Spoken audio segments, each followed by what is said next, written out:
Hey guys, welcome back to another video. This is going to be about the Steyr AUG. This is a relatively newer one, I guess. So one thing that's really cool about these is they're fully made in the United States, except for some of the parts that I guess are still made in Austria. One thing that's honestly really interesting about them is the price, I would say.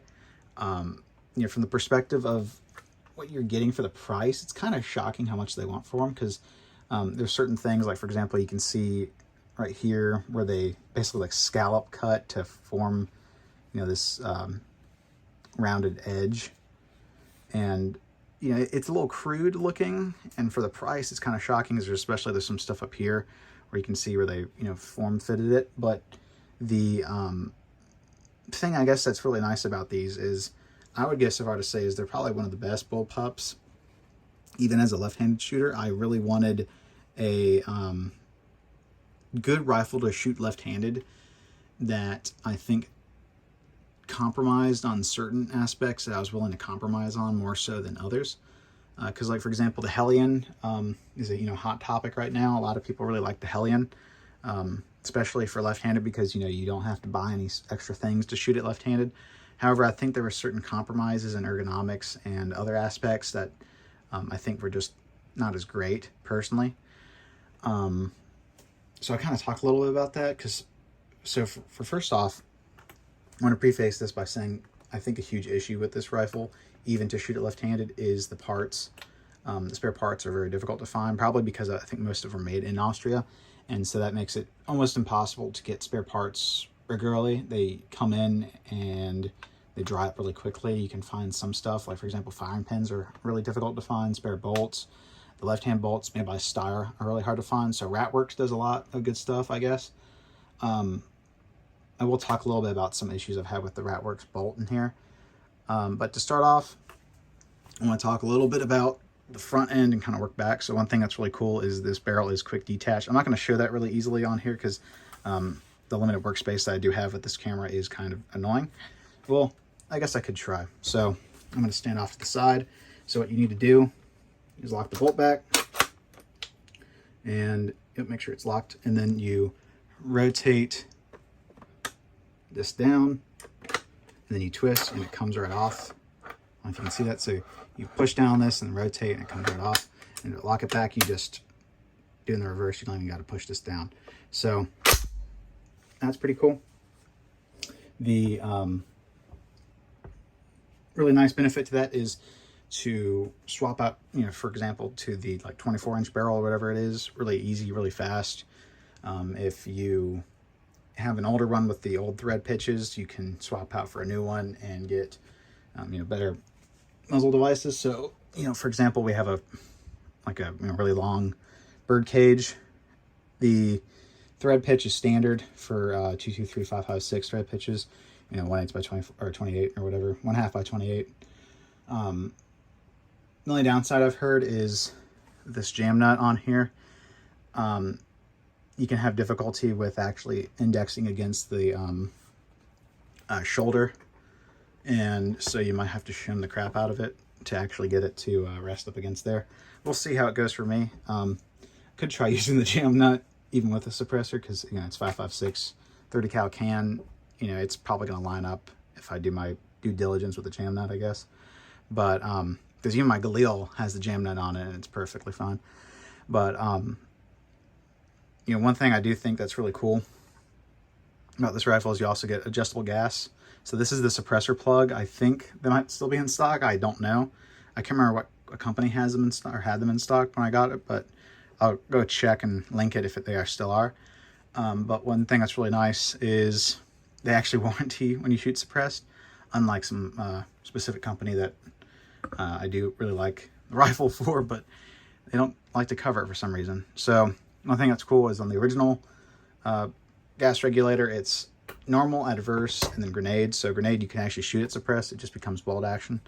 With the suppressor gas plug, you can tone the amount of gas that's being vented, or you can increase the vented gas. I think it's like 50% more vented gas or something, and that's, I guess, enough to not overgas the system. I have no idea. We'll see when I actually convert it and shoot it.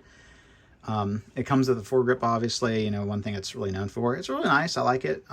It's better than not having anything. A lot of people get like pick rails to put up on here and put other stuff. And, you know, a lot of people don't like how bad the rail selection is. It's really short, and you only get this little side for like a flashlight. That's a huge reason why a lot of people don't like these, because, you know, they're 70s guns that were never really meant to have that sort of stuff. So it kind of doesn't do a good job with them like an AR can. The thing I will say that's interesting about this is the charging handle from a left-hand perspective is okay, but it's definitely not great. So it kind of works like an HK, where you have a place where you can lock it back into. The issue I have with it is sometimes it can be difficult to actually lock it in there, and you don't know if you did it or not. And so when you let go, it catches your fingers and hits them on the pick rail, and you get bloody knuckles or something. A little annoying, but when you're shooting it left-handed, if you kind of work it like how a right-handed shooter would work an AK charging handle, it's kind of like the same thing, so it's really not horrible. Compared to like the Hellion at least has an ambidextrous charging handle, but the thing I think is really nice about this is the safety is pretty good for left-handed. Definitely better than the Hellion, which is even ambidextrous, but it's just terrible. Magazine release is pretty good. I want to talk about the trigger real quick, because people like to get the Ratworks sear. Make sure it's unloaded. Yep. So if I dry fire it,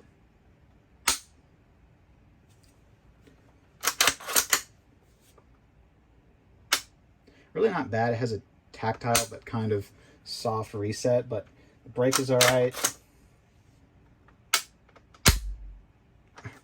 It's not bad. Really not bad at all.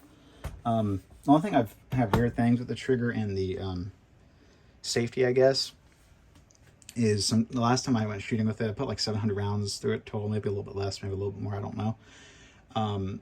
When the bolt was locked back, the charging handle was forward, couldn't put the safety back on. Don't know why. When I re-racked the gun, it would let me do it, but I don't know. That's really weird to me. Don't know if it always does that, or if that was just something was wrong. I don't know. To move on from that, one thing I will say is a lot of people say to get the Corvus Defense charging handle. Supposedly it's a little nicer for left-handed people. It might be. Depends on how much money you want to spend, I guess. But I'm fine with this for right now. The optic I have on here is the Primary Arms Cyclops 1-power prism. Really nice for the price. I think it's definitely a good optic. I might get something else. I just threw that on there because I had it and I wanted to shoot it. So going to the actual conversion for this. So I went with the Ratworks hybrid bolt, because if you try to find the original Steyr bolts, good luck. The left-handed ones are never in stock, and they're like 240 bucks. This was like 140, I think. And the nice thing about it is it takes standard AR extractors and some other parts maybe, so you can replace that a little easier.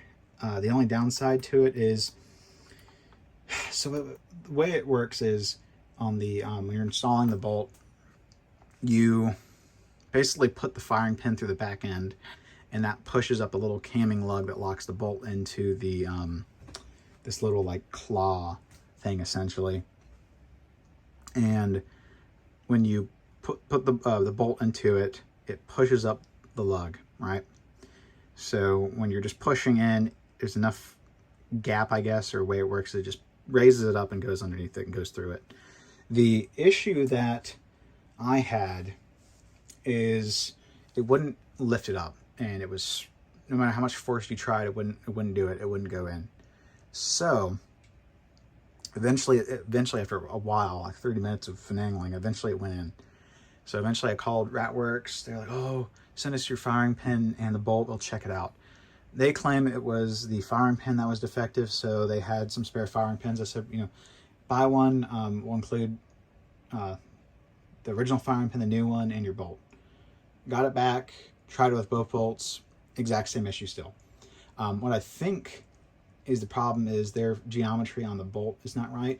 But what I think, I noticed what happens is you kind of got to like force the tip of the firing pin to go down, and then you kind of like lift up and push it up like that. It's kind of funky. It can be really easy sometimes to put in.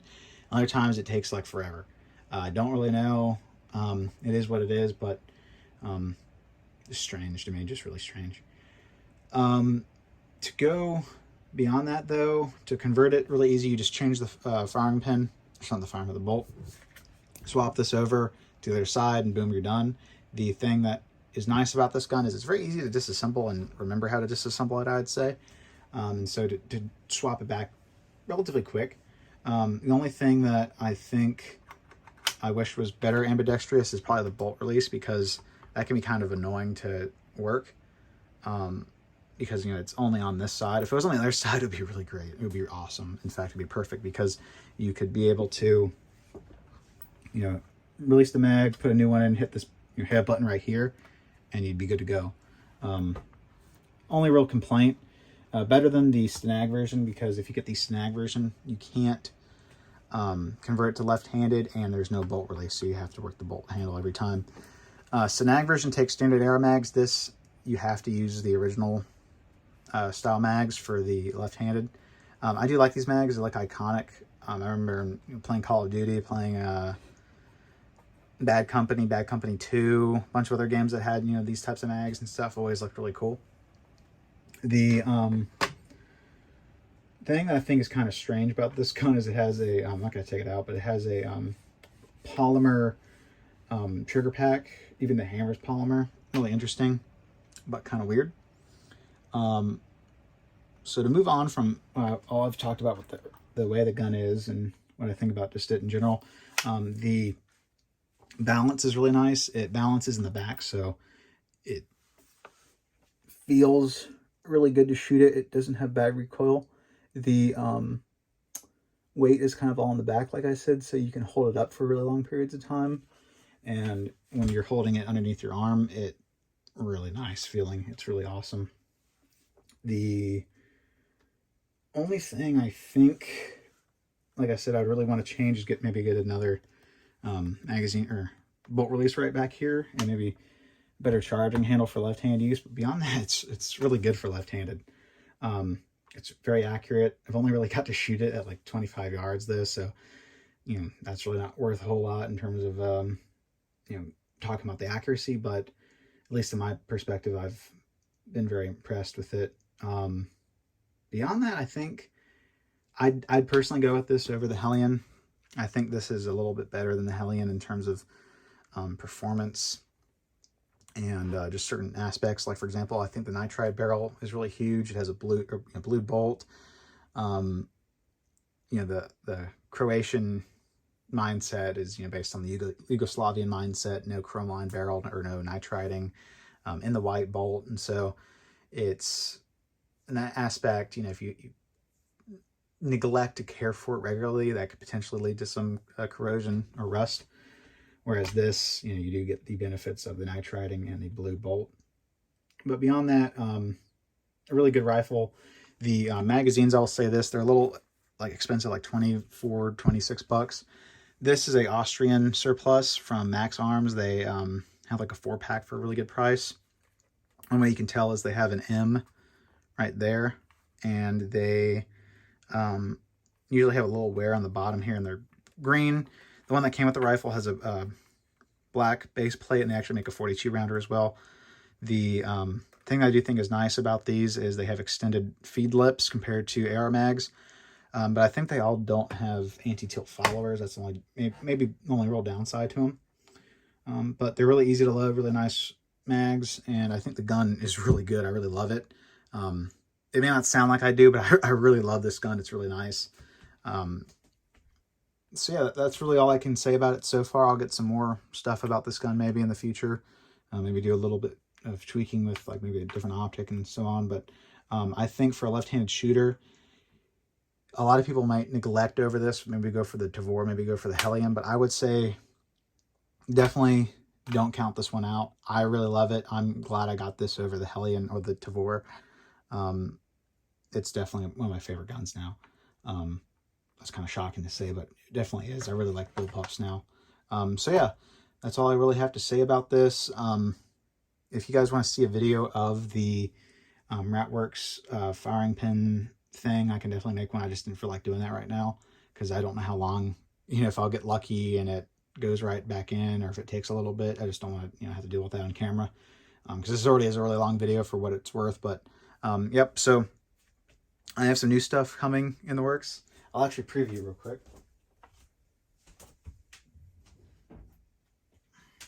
So we do have this in the works.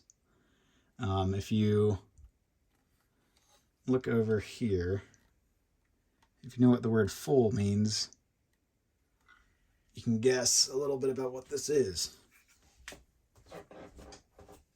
So stuff about that's coming.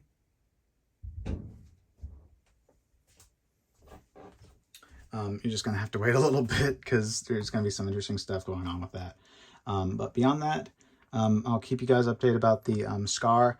The Scarburator should be coming soon. It finally shipped after buying it on March 29th and not hearing anything for a while. So I'll get some more usage out of that with the suppressor, see how well I like the Scarburator over the 3 position.